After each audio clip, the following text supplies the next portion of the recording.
Hello students, welcome to my channel study with hello Suman. तो आज के इस वीडियो में हम लोग कवर करने वाले हैं क्लास 8 मैथ प्रश्नावली 9.3 का एग्जाम्पल सॉल्यूशन कर रहे हैं। ठीक है, इसके बाद आपका एक दो एग्जाम्पल और है। इसके बाद हम लोग क्या करेंगे, सीधा चैप्टर में आएंगे। तो स्टूडेंट्स, अगर आप मेरे चैनल पर नए हैं तो प्लीज़ चैनल को सब्सक्राइब करना मत भूलिए, और अगर पुराने हैं तो नोटिफिकेशन बेल ऑन रखिए, जिससे हर वीडियो का नोटिफिकेशन आप तक पहुंचे। तो स्टूडेंट्स, चलिए इस वीडियो को बिना टाइम वेस्ट किए हुए फटाफट से स्टार्ट कर लेते हैं। देखिए, क्वेश्चन को ध्यान से देखिएगा। एक मोटरसाइकिल जो है वो 25,000 रुपये में खरीदी गई। ठीक है, 2 वर्ष पश्चात इसके मूल्य में 5% का अवमूल्यांकन हो गया। ठीक है, यानी कि 5% अवमूल्यांकन मतलब होता है कि कोई सामान आप खरीदे और उसके मूल्य में 5 वर्ष बाद या फिर 2 वर्ष बाद उस चीज़ का जो डिमांड है वो कम हो गया, यानी कि कहीं ना कहीं उसके मूल्य में गिरावट आ गया। यानी कि हम लोग बोल सकते हैं उसके मूल्य में अवमूल्यांकन मतलब होता है कमी हो जाना।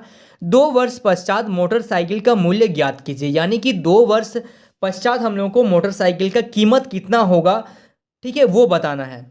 तो सबसे पहले हम लोग ये समझ लिए कि हम लोग 25,000 रुपये में एक मोटरसाइकिल खरीद रहे हैं और 2 वर्ष बाद इसका जो मूल्य है वो मूल्य में क्या हो जा रहा है, अवमूल्यांकन हो रहा है, यानी कि कमी हो रहा है। तो 2 वर्ष पश्चात मोटरसाइकिल का मूल्य कितना होगा, ये हम लोग को बताना है।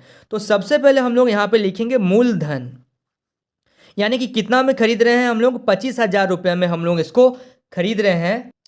उसके बाद हम लोग लिखेंगे यहाँ पे अवमूल्यांकन, यानी कि इसमें जो है वो कमी हो रहा है। कितना का कमी हो रहा है, कमी की दर जो होगा वो हो रहा है आपका 5% कमी हो रहा है।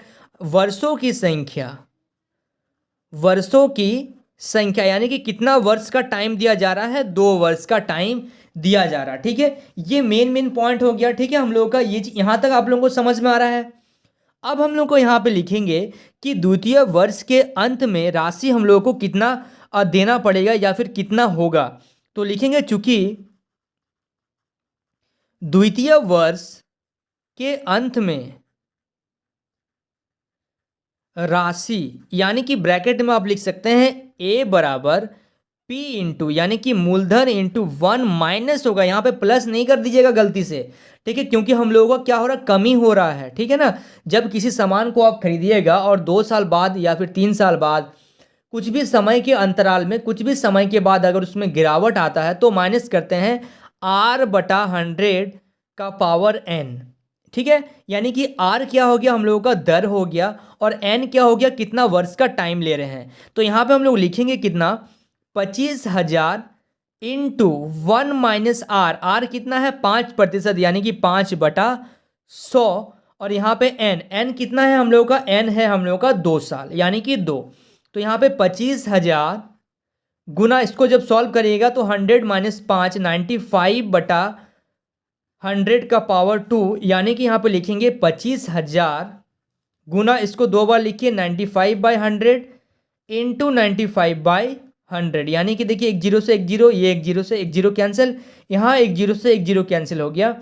और ये देखिए आपका 5 का पारा से 5 पचे 25, 5 दूनी 10, यानी कि आपका आ गया 5 गुना 95 इंटू 95/2।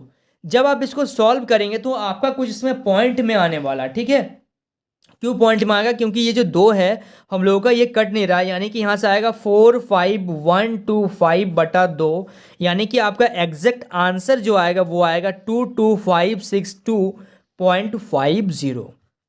ठीक है, ये चीज़ आप लोगों को समझ में आ गया। यानी कि 2 वर्ष बाद जो होगा, 2 वर्ष बाद आपने 25,000 रुपये में उस सामान को खरीदा था, आपका मूलधन 25,000 था, लेकिन जब 2 वर्ष बाद आप उस मोटरसाइकिल को खरीदेंगे या फिर बेचेंगे तो आपको इतना पैसा मिलेगा।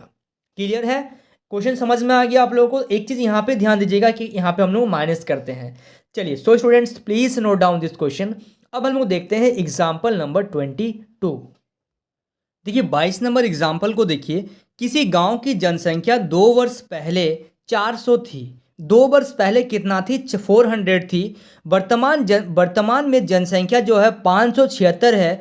तो बताइए कितना प्रतिशत दर, वार्षिक दर से जनसंख्या बढ़ रही है, यानी कि वर्ष में कितना प्रतिशत जनसंख्या बढ़ रही है, इस चीज़ को आपको बताना है। ठीक है, बहुत ही सिंपल सा क्वेश्चन है। चलिए सबसे पहले हम लोग यहाँ पे मूलधन निकाल लेते हैं, यानी कि मूलधन जो निकालेंगे हम लोग किसका निकालेंगे, ठीक है, ये समझना आपको जरूरी है। तो यहाँ पे मूलधन जो होगा वो होगा, पहले जो जनसंख्या कितना था 400 था, ठीक है, 400 का निकालेंगे। और यहाँ पे हम लोग मान लेंगे यानी कि P जो है वो कितना है 400 है, और वर्ष कितना, वर्ष में n मतलब होता है वर्षों की संख्या। वर्षों की संख्या जो हो जाएगा आपका कितना हो जाएगा, 2 वर्ष हो जाएगा। और यहाँ पे a मान ले रहे हैं कितना बढ़ रहा है, यानी कि जो टोटल राशि या फिर टोटल जनसंख्या जो है 576 है, ठीक है। यानी कि फॉर्मूला होता है हम लोग का, फॉर्मूला क्या होता है, टोटल जनसंख्या या टोटल राशि बराबर जो होता है वो होता है a बराबर p इंटू 1+r/100⁴ यानी कि a क्या माने हैं 576 बराबर p क्या है 400, यानी कि मूलधन गुना 1+r। r क्या है, r ही तो हम लोगों को निकालना है, कितना प्रतिशत है r निकालना है, यानी कि दर निकालना है, ठीक है। 100/n, n कितना लिखेंगे 2 वर्ष। तो सबसे पहले इसको इधर अगर लेके आते हैं, यानी कि 576 ये गुना में है, इधर आ जाएगा तो बटा में हो जाएगा, भाग में हो जाएगा, बराबर 1+r⁴n यानी कि 2। तो यहाँ पे हम लोग क्या लिखेंगे 1+r/100⁴ ठीक है। तो अब इसको भी क्या करते हैं, 576 देखिए किसका स्क्वायर होता है, 24 का स्क्वायर होता है, और 400 200 का स्क्वायर होता है, तो इसको भी स्क्वायर में रखिए, बराबर 1+r/100 का स्क्वायर। ये स्क्वायर से ये स्क्वायर कैंसिल हो जाएगा। अब आपको सिंपल क्या करना है, आपको सॉल्व करना है, यानी कि यहाँ पे आ जाएगा आपका 24/20 बराबर 1+r-100, ठीक है। तो यहाँ से आपका क्या आ जाएगा, देखिए 24/20, और ये जो 1 है इसको अगर इधर लेके आ जाएं तो ये माइनस का 1 बराबर r/100, यानी कि आपका यहाँ से क्या हो जाएगा, यहाँ से जब आप एलसीएम लेंगे तो आपका जाएगा 24 - 20/20 बराबर r/100, ठीक है। ये चीज़ समझ पा रहे हैं। तो अब देखिए यहाँ से 4/20 बराबर r/100, तो यहाँ से 1 0 से 1 0 कैंसिल कर दीजिए, 2 एकम 2, 2 दूनी 4, यानी कि 2/1 बराबर r/10। क्रॉस मल्टीप्लाई कर दीजिए, तो 1 को r से जब गुना करते हैं तो r बराबर 2 गुना 10, तो r जो आ गया यानी कि हम लोगों का जो दर आ गया, वार्षिक दर, ठीक है, वो कितना आ गया 20%, यानी कि 20। तो यहाँ से आप लिख सकते हैं, ऐसा लिखिएगा कि अतः जनसंख्या में वार्षिक वृद्धि, अतः जनसंख्या में वार्षिक वृद्धि, यानी कि वार्षिक मतलब क्या, वर्ष में बढ़ रहा है, ठीक है ना। तो वार्षिक वृद्धि जो होगा वो कितना हो गया 20%, ठीक है। कितना बढ़िया क्वेश्चन दिया हुआ था देखिए एग्जाम्पल में, ठीक है। चलिए so students please note down this question. अब हम लोग लास्ट एग्जाम्पल देखेंगे, क्वेश्चन नंबर 23।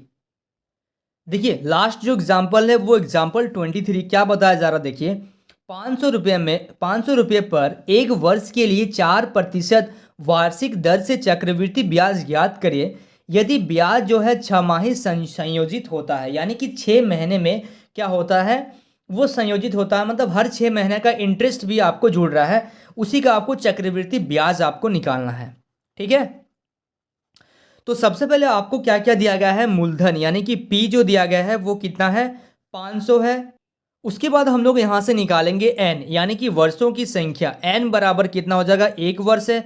दर क्या दिया गया है आपको 4%, यानी कि दर जो दिया गया है दर, यानी कि r जो दिया गया है वो कितना दिया गया है 4% दिया गया है। तो अब यहाँ पे हम लोग निकालेंगे मिश्र धन बराबर, मिश्र धन बराबर क्या होता है, मिश्र धन यानी कि a बराबर होता है p इंटू 1+r/100⁴n, यानी कि यहाँ से p कितना है 500 गुना 1+r कितना है 4/100, और कितना वर्ष के लिए 1 वर्ष के लिए। तो यहाँ से आपका कितना आ जाएगा 500 गुना, यहाँ से जब करिएगा सॉल्व करिएगा तो 104/100, ठीक है, का कितना है, का पावर कितना रहेगा, पावर रहेगा आपका 1, क्योंकि 1 वर्ष के लिए बात कर रहे हैं हम लोग, ठीक है। यहाँ पे थोड़ा सा ध्यान दीजिएगा, हम लोग क्वेश्चन पे ध्यान नहीं दिए। यहाँ पे बताया जा रहा है कि ब्याज जो है वो छमाही संयोजित होता है। तो कभी भी ब्याज छमाही संयोजित अगर करे तो आपको 100 के जगह में क्या लिखना पड़ेगा, 200 लिखना पड़ेगा। ठीक है, ब्याज जो होता है, सॉरी यहाँ पे आपको तो 100 ठीक लिखे हैं आप, लेकिन यहाँ पे जो होता है वो 2 का पावर n होता है। ठीक है ना, 2 का पावर n, यहाँ पे 100 ही होगा, यहाँ पे चेंज मत करिएगा, इसको 100 लिखिए। ठीक है, 100 ही था, लेकिन यहाँ पे 2n यानी कि पावर जो हो जाएगा वो कितना हो जाएगा, 2 हो जाएगा। यानी कि 2 को अगर 1 से मल्टीप्लाई करेंगे तो कितना हो जाएगा, 2 ही होगा।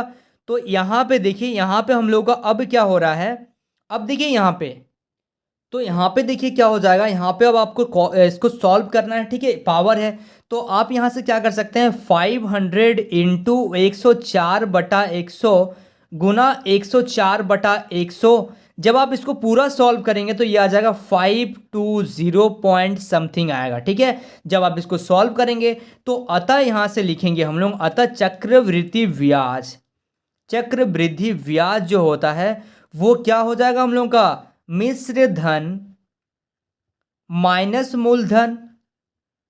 तो मिश्र धन कितना है हम लोग का, मिश्र धन है हम लोग का 520 रुपया 20 पैसा, माइनस इसमें से अगर 500 को माइनस कर दें तो हम लोग का कितना आ जाएगा, हम लोग का आ जाएगा आपका 20 रुपया 20 पैसा। ठीक है, यहां तक समझ में आ गया आप लोगों को। चलिए थोड़ा सा यहाँ पे आप लोग अपना कैलकुलेट कर लीजिएगा, देख लीजिएगा इतना आ रहा है कि नहीं आ रहा। ठीक है, चलिए so students please note down this question. यहाँ पे हम लोगों का क्या हो गया, पूरा जो एग्जाम्पल है वो कंप्लीट हो गया।